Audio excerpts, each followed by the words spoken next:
This episode is brought to you by Progressive Insurance. Do you ever think about switching insurance companies to see if you could save some cash? Progressive makes it easy. Just drop in some details about yourself and see if you're eligible to save money when you bundle your home and auto policies. The process only takes minutes, and it could mean hundreds more in your pocket. Visit Progressive.com after this episode to see if you could save. Progressive Casualty Insurance Company and Affiliates. Potential savings will vary. Not available in all states.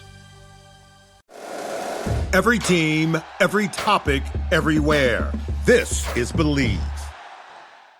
What's up, family? Gerald the Bossman here. You're tuned into the Bossman Show on AM 1010, AM 1430, 1055 The King.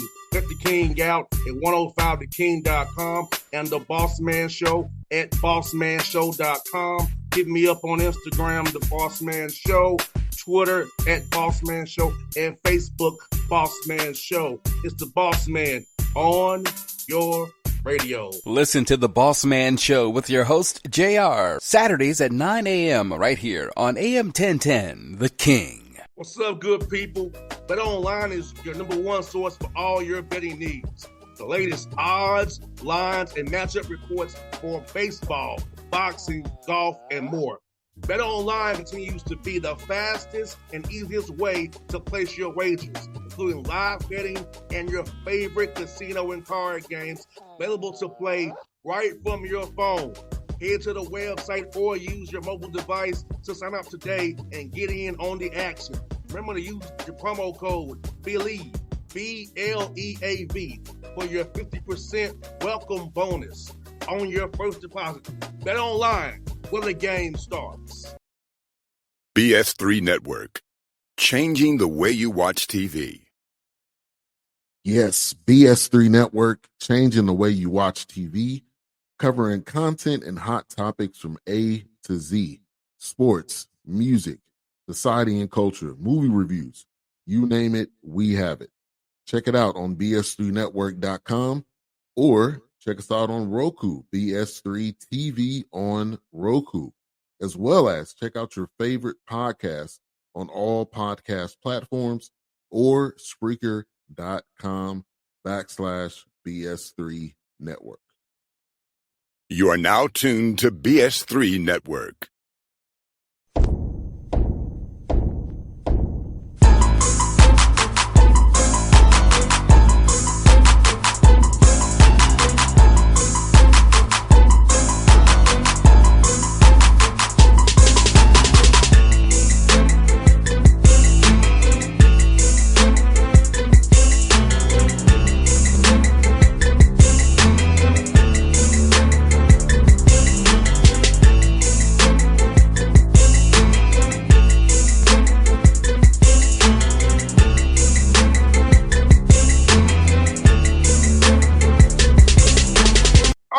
Bossman Show with a great coach or a legend in the game, Coach Dan Van Gundy. He with me on the Bossman Show. Coach Van Gundy, how are things down there in the great state of Florida right now, Coach?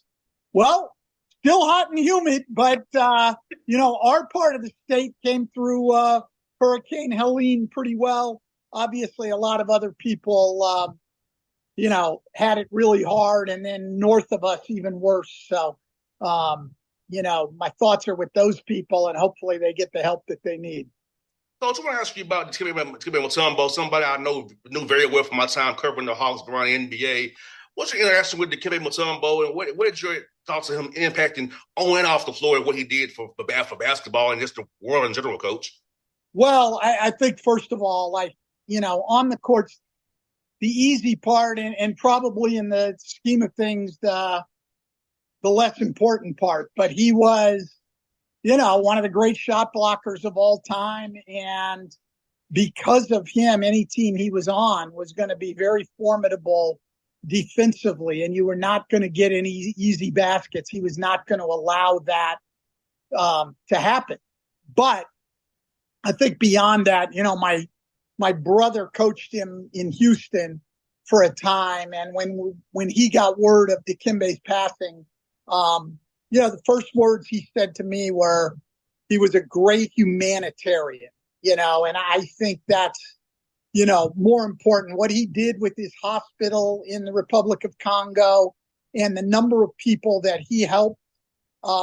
He really saved a lot of lives. I mean, that's what he did. He used the fame and the money he earned playing a game to impact the world. And I think that, at the end of the day, if any of us can make the world a little bit better, just a little bit better for one person, we've probably done pretty well. And Dikembe Mutombo made the world a lot better for a lot of people. And I think that's what matters. I know he left behind in the NBA a lot of very, very close friends who he meant a lot to. I know Patrick Ewing, I had texted with him at the time, and, obviously very upset. He and Dikembe were very, very close. And I just think those guys like him are, you hate to say one in a million because it might not even be that many. No doubt, Coach. And, I'm going to miss his laugh, Coach. I'm going to miss his big smile. And Coach, this will blow your mind, Coach. I was a ball boy for the Hawks, Coach. So I was around him as a kid. So to be an adult now and have him come to Hawks games and get to talk to him as an adult, he been me as a kid around Dominique Wilkins and the Plastic Man, all those guys, man. It really is hurtful for me because I've known him pretty much my whole childhood, Coach. Yeah, and he was the kind of guy that I think, everybody just enjoyed being around. I mean, there are some people who I think really get it. They really get it, what it's all about. They get what the game's about, and Dikembe understood it was about the team and how he could help the team succeed. He got it in terms of his profession, but he got it in terms of life, and that it was about impacting other people. And I did not know him personally, but, with my brother and with Patrick, I mean, I knew people that were very close to him, and the way they speak about him is in reverential terms. So certainly a huge loss for the NBA, for his country, for the Congo, and for everybody that came in contact with him. And, Coach, what I love about our game of basketball, Coach, is how it brings us all together, Coach. Like, brings you and me together on this show and brought you a lot of players you've been around your whole life. And talk about how basketball is. It should be about how the world is, how we're all different backgrounds, but we all have a common goal and begin to like each other, love each other, share common things in common with each other, we're not as far apart as some in the media and the world who want us to think we are, Coach. Well, you're exactly right. I think it's the best thing about sports, because you bring together a bunch of competitive people. And so there's a goal in front of you. And you don't even necessarily always like the people that you're working with, but you have to learn to work with them.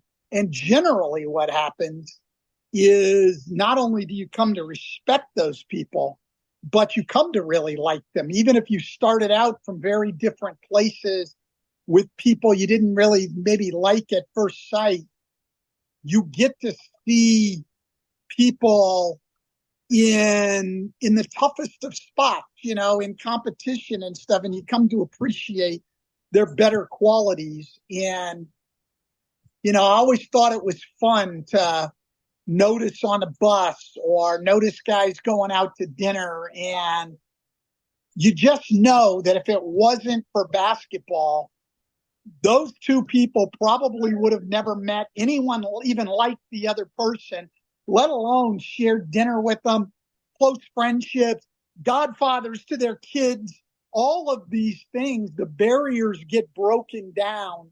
To me, it's the best thing about the game of basketball. And I think it's what the people, even the players who get so wrapped up in minutes and shots and stats and individual things, they miss that. I mean, it's all about giving yourself to the team and the group.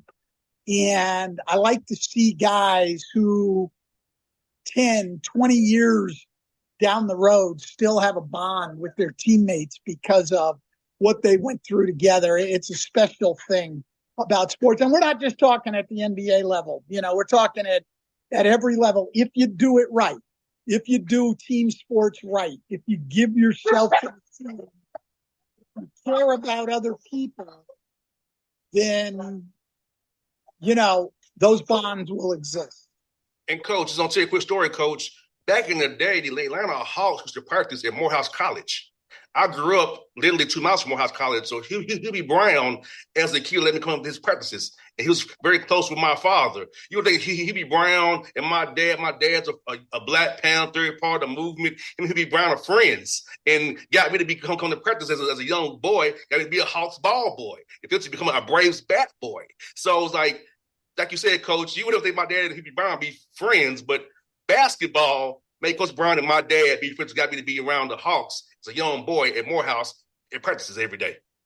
Well, and I think it goes the other way too, right? I mean, if it weren't for basketball, would Hubie Brown have had the opportunity to meet someone like your father and talk with someone like your father who had been part of the Black Panthers and the whole thing? I mean, I grew up in the Bay Area in California where the Black Panthers started in Oakland, Eldridge Cleaver and Huey Newton and that whole group. But I've never had the chance to talk to any of those people. My guess is Hubie wouldn't have either had it not been for basketball. And so on top of the bonds that are formed, I think we just get to be around people coming from different backgrounds that broaden your perspective on the world and open your eyes to the challenges and adversity that a lot of other people have had to overcome that you might read about in books or a newspaper article, but you really wouldn't get the same perspective if it were not for the game that gave you an opportunity to experience those people.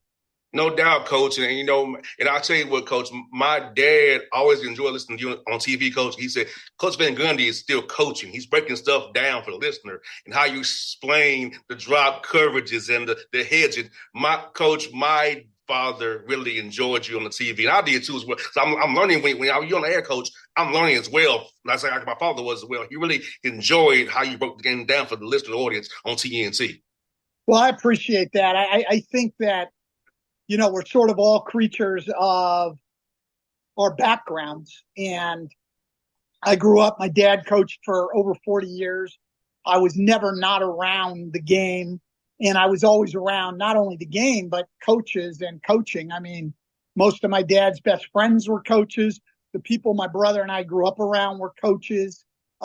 Neither one of us were going to be good enough to play at a very high level. So, we got into coaching. And so you'll look at the game through coaches' eyes, and that's how you go at it. And I think that, that perspective is different than, say, what a Reggie Miller or Candace Parker or Jamal Crawford or Jimmy Jackson or even Charles Shack and Kenny bring to the game a little bit. And that's not to say it's better. Those guys bring a great perspective, and I love listening to all of those people. My perspective is just different. I didn't play at that level. I saw the game this way as a coach. I'm always thinking, what's the next adjustment? What's the next teaching point? Things like that. And so I don't know that I could talk about the game any differently than I do. Now, also, a lot of times, and I even did this coaching, to be quite honest, the one thing about the NBA, and you've been around it, I don't care who you are. I don't care if you're another player or a coach.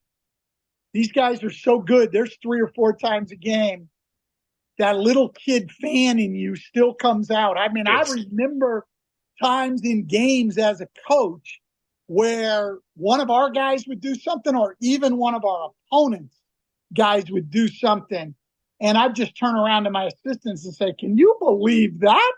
Like, it's just, and I certainly still have that as a broadcaster. So as much as you're into the coaching and the adjustments and all of this, you're also a fan of the game, man. These guys are phenomenal. They're the best players in the world. And sometimes the only appropriate thing to do is celebrate them. Yes, indeed, Coach.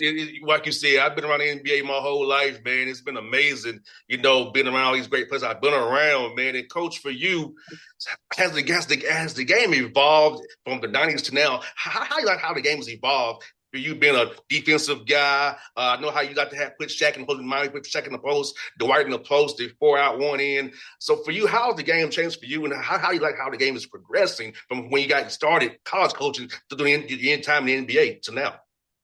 Yeah, prehistoric times to now. I mean, the game's changed that much. I mean, it's really, really different. But look, nothing ever stays the same. I mean, I think that obviously players, athletes in general in all sports just continue to improve and get better and learn from the people ahead of them. And, so the players get better. It makes coaches adjust, which leads to the next adjustment. And right now we're in a phase where the offense is way ahead of the defense right now. And the skill level is so high. The floor is so spread out that it's tough on defenses, but defense still matters. I mean, it's all relative. I mean, you might not be holding teams in the 90s anymore, but it's still the Boston Celtics winning the championship. It's still the Minnesota Timberwolves going to the conference finals, which surprised people. Those are the two best defensive teams in the league. So it's relative, but it's still important. It has to be taught differently. I think the game is at a high point. It's fun. Fans are loving it. All of that is good. The only thing that I haven't liked over the last 5 or 6 years is I think we've become a league where almost every team plays the same way. Like you turn on whatever game you turn on, everybody's going to be running 5-out offense with the big man as the hub at the top of the key. Everybody's doing the same things. And maybe it's just me, but from a coaching standpoint, I don't find that interesting. I'm watching the same thing every night. It's like Golden State and then 29 other teams play the same way. And so I missed where there were different styles of play. I missed where teams ran different sets and things like that. I mean, I do think there's teams who, relatively speaking, are trying to bring some of that back. I thought Monty Williams, when he was coaching, ran a lot of good set offense. Ty Lue, but what you mainly see with those sets now in the NBA is they're just after timeout type things. You don't, in the flow of the game, it's all 5-out. And I just like to see more, but that's just a personal thing. Even saying that, the game's at just such a high level, and the pace and the skill, and we're watching guys Luka Doncic's size and Giannis Antetokounmpo's size, with their ability to handle the ball and make plays, and the shooting range on guys like Steph Curry and Damian Lillard. I mean, it's absolutely phenomenal basketball. And then we even see guys like Jalen Brunson who don't have the size, are not incredible athletes, but have learned how to play the game and can get it done still. The players I find really, really fun to watch. I mean, every night you're just watching something spectacular. I find the individual players probably more fun to watch than the way teams are playing. And Coach Van Gundy, yesterday, seeing Zach Edey, 7'4", take 3 pointers on pick and pops, I was like, whoa. My dad would lose his mind. A 7'4" guy was taking threes on a pick and pop and not doing a rim roll or a lob. I said, I know my dad's up there going crazy. Well, I think ideally, right, the ideal big guy now, I think, will be able to do both. We'll be able to roll to the rim and finish, catch lobs, but would also be able to pop and shoot the ball. Now, if you can do one of them, you're going to be pretty good if you can also protect the rim at the other end. But I think when developing players, if you can get a guy who can do both, Chet Holmgren, I think, is a guy who can do both. Kristaps Porzingis can do both. Those guys become really, really tough now because if your big comes up, they can get behind him and catch the lob. If that guy's in drop coverage, they can pop and shoot the three. Those guys become impossible covers. And so I'm sure I'd read all summer that they were going to try to get Edey to shoot the ball from three. Personally, playing against him as big as he is, I'd give him every three he wanted. Just keep that big body away from the basket where I don't have to worry about giving up layups, fouling him, and keeping him on the offensive glass. And if he can knock down 3 threes in a game, well, more power to him. I mean, you can't – one of the things in the NBA that hasn't changed but is probably even more prevalent is you can't take away everything. You just can't. Doubt. And so – but you have to take away something. And I think sometimes in trying to take away everything, we give up everything. And so you got to decide. Steve Clifford was the best on that with me when we'd be going over game plans, and we'd talk about, well, how do you want to guard their pick and rolls? And, they'd give, whoever was doing the game plan would give their ideas. And I'd say, that leaves this open. And so they'd go on to option B. And I'd say, well, that leaves this open. And Steve would say, hey, they're going to get a shot. I mean, the question is, like, what do you want to give up? Because you can't take away everything. And I think it's absolutely true. So for Zach Edey, Zach, stay behind that 3-point line. I'll make a deal with you. We'll give you those shots if you promise me you'll stay out there. Hey, Coach, my dad would say this to his team. Do you want to get shot in the head or shot in the heart? Which one do you want? That's exactly right. And I do think it's a pick your poison thing, going back to when I had to coach against LeBron James in the playoffs on 2 different occasions. I mean, this guy is arguably the best player who's ever played the game. Look, he can hurt you in so many ways. So what you can't do, in my opinion, or couldn't do at the time, you don't want him killing you, scoring the ball, and making everybody else on his team better. So what is it you want to do? You're going to try to get the ball out of his hands? My thought was always he's going to pick us apart. Now everybody's involved in the game, and I don't know that we can keep him from scoring anyway. And so we tried as much as possible, not that we didn't help, but tried as much as possible to play him one-on-one and take out his teammates who, not in his Miami years, but in his Cleveland years, were a little bit more limited. But if he could just get them shots where they could step in and shoot it, they were good. Let's take those away, and we'll live with LeBron scoring. And so I've had guys over the year get 50 against us, players, and we still win the game. I mean, you're not gonna stop people from scoring. The great Brendan Malone, Michael's father, used to say all the time, like, you'd have one guy killing you. He's scoring every time, but your team's up 10. And he said, doesn't matter who's scoring. It matters, is our defense getting the job done against their team? You can't panic about one guy. So I think that's absolutely true. Yeah, Coach, I tell you what, but it's great to watch, man. It's so great to watch the game. And for you, Coach Van Gundy, it's for you, man. Do you feel better now in retirement, just be able to just call the games rather than the stress of just having – I know you missed the camaraderie with the guys. We all do, but this is more fun just to be call the game and come back to Florida, enjoy your kids, and just not be stressed out. I know you can be sometimes because you really care about winning a lot.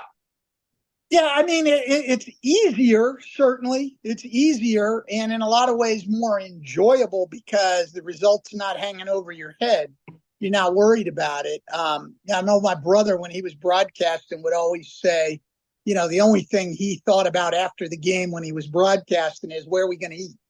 You're not worried about what just happened in those 48 minutes. But certainly, as you said, I mean, the thing that I really miss is the camaraderie of a team and a coaching staff. But I also really miss the competition, and there's a part of me I mean, if I got the right opportunity, I'd go back to it tomorrow. I mean, I would. If somebody came to me and was interested, because there's nothing like the challenge of coaching at that level and trying to figure out a way to win a game against the best players in the world, against the best coaches in the world. I mean, it's a phenomenal challenge, and it can be very frustrating. Sometimes you're banging your head against the wall and you can't get it figured out. But when you do, and when your team's playing well and you're winning games, it's a great feeling.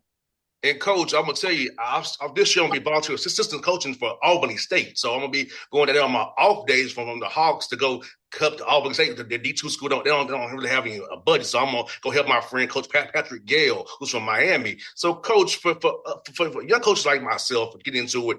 Do you suggest doing what I'm doing, be a volunteer assistant coaching, getting on singers, you watching the film, helping out where you can, kind of get reps because you want to get better in this business and grow and progress up the ranks of this great business that you've been a part of for years, Coach?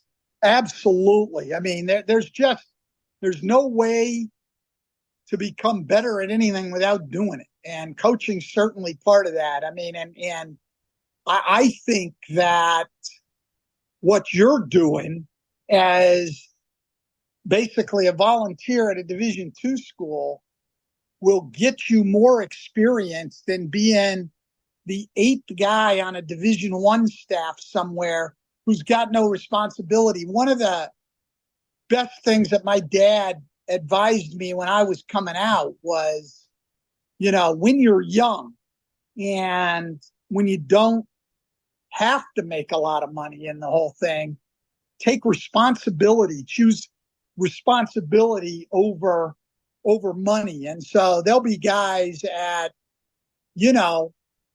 Alabama or at Kentucky, who are the 8th or 9th guys on the staff getting paid good money, but they're not getting the experience that you would get where you are or as a high school coach or whatever. And you have to learn how to break down film, and you have to learn how to go out on the floor and teach somebody to do something. I mean, fans can usually figure out what a team needs to do to win. Like, hey, we got to rebound the ball better. Good. How are you going to do that? Yes. Who are you going to play? How are you going to teach them to rebound the ball better? All of those things, the techniques, that's coaching. Like I said, fans can figure out, man, hey, they need to shoot more threes. Well, really? Well, we don't have anybody who can shoot them. So we have to manufacture other stuff. I mean, it's those kind of challenges you only get if you're in the arena and coaching. And those are the kind of guys that, I'm used to being around. There's a guy, Bob Byer, was on my staffs in Orlando, Detroit, New Orleans. He's with J.J. Redick now on the front of the bench with the Lakers. Bob came up, Division III player, Division III assistant coach, on up through the ranks in college as assistant coaches, finally a head coach. And then I think he's on his 9th NBA team. But he was at that lower level learning to coach. And the other advantage is, I don't care who you are, you're going to make mistakes when you're coaching in your first few years. And when you get to do it at the smaller schools or the high schools, you can make those mistakes out of the limelight. Like, I've always looked at and had unbelievable respect for what JJ's going through. But like, for a Jason Kidd, like, the first time you're ever going to coach is going to be in front of 20,000 people a night, and the media attention and everything else. I mean, wow. And I don't think people need to pay their dues. I have no problem. Jason Kidd, to me, has been a good coach since the first day he stepped into it. I just can't imagine myself ever having done that. I needed 14 years as a college coach, starting, as an assistant and then a lower level head coach. I needed 14 years in college and 8 years as an NBA assistant before I stepped into it. I just can't even imagine what those guys go through the first time. I have great respect for it. And, Coach, I'm looking forward to it. The guys are doing workouts every morning. Practice starts in a couple of weeks. So I'm looking forward to on my off days for the Hawks going down there to impart on the wisdom my dad gave me and for my days as well. So, Coach, I'm excited about this journey because I love coaching. I respect coaching, and to do it, follow my dad's footsteps in coaching. I can't wait to do it, Coach. Yeah, that's outstanding, and it's exciting. And I think what people don't realize too often, too, is the game's the same as far as coaching it. I mean, you're trying to maximize whatever you have. I mean, it's the NBA is a higher level. Well, yeah, but you got higher level players on your team too. So, it's the same at every level. You go into some games where you have more talent than the other people. You've got certain advantages and you got certain disadvantages. It's the same at every level. And at every level, you got to make your players better. Like, I'll hear people say, well, in high school, they got to make their players better every day. That's the focus. Yeah. And it is in the NBA too, because that's what it's all about. So the game itself doesn't change. I worked for a great coach for 2 years, Nick McCarchuk at Canisius and Fordham. And he used to say that all the time. He said, I don't care if it's junior high, high school, Division III, Division II, Division I, NBA. It's all the same except on payday. That's where it's different. And that's what he said, and he's absolutely right. And if you're a junior high coach, the biggest basketball game that's going to be played that week is yours, the one you're in for you and those players. And so I don't care if there's 20 people in the stands or 20,000. That's a huge game. I mean, people would always ask me, what's the biggest win you ever had? I said, 1985, Castleton State College, the finals of the NAIA District 5 tournament in Portland, Maine. And we won it at the buzzer. Still the biggest win I've ever had. I mean, I coached, 11 years in the NBA as a head coach. There's nothing that tops that. I mean, it's not about all the external stuff. It's about that game and that team and your focus, and it doesn't change at any level. Nah, Coach, you're right, man. Like you said, Coach, being in the Fires again, being our opening team meeting, Coach, I felt that feeling again, like when I played, I felt it again, Coach. This is what I want, that rush. And I felt it our first team meeting. I'm like, yes, that's what I need to be. That's exactly right. And that's what I miss being out of it. I haven't been able to find that in any other realm. I mean, it's the sports are special, again, if done right. If they're done selfishly and things like that, well, it's like anything. If you don't do it right, if you don't give yourself to the team, you're not going to get the same thing out of it. Coach Van Gundy, this has been a pleasure to talk to you again, man. I told you, you've always been one of my favorites to talk to and see out at games, man. And you're one of the best people in basketball. I seriously believe that, man. And I look forward to seeing you on the road this show. Hopefully you cover a Hawks or a Grizzly game. And I'll see you on the road for TNT, man.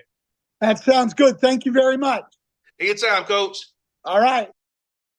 BS3 Network, changing the way you watch TV. Yes, BS3 Network, changing the way you watch TV, covering content and hot topics from A to Z, sports, music, society and culture, movie reviews, you name it, we have it. Check it out on bs3network.com or check us out on Roku, BS3 TV on Roku, as well as check out your favorite podcast on all podcast platforms or Spreaker.com/BS3 Network.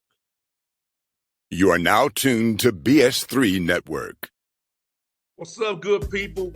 Bet Online is your number one source for all your betting needs. The latest odds, lines, and matchup reports for baseball, boxing, golf, and more. Bet Online continues to be the fastest and easiest way to place your wagers, including live betting and your favorite casino and card games available to play right from your phone. Head to the website or use your mobile device to sign up today and get in on the action. Remember to use your promo code BLEAV, BLEAV, for your 50% welcome bonus on your first deposit. Bet online when the game starts. What's up, family? Jared the Bossman here. You're tuned into the Bossman Show on AM 1010, AM 1430, 1055 The King. Check The King out at 105theking.com and the Bossman Show at bossmanshow.com. Hit me up on Instagram, The Bossman Show, Twitter at Bossman Show, and Facebook, Bossman Show. It's the Bossman on your radio. Listen to the Bossman Show with your host, JR, Saturdays at 9 a.m. right here on AM 1010, The King.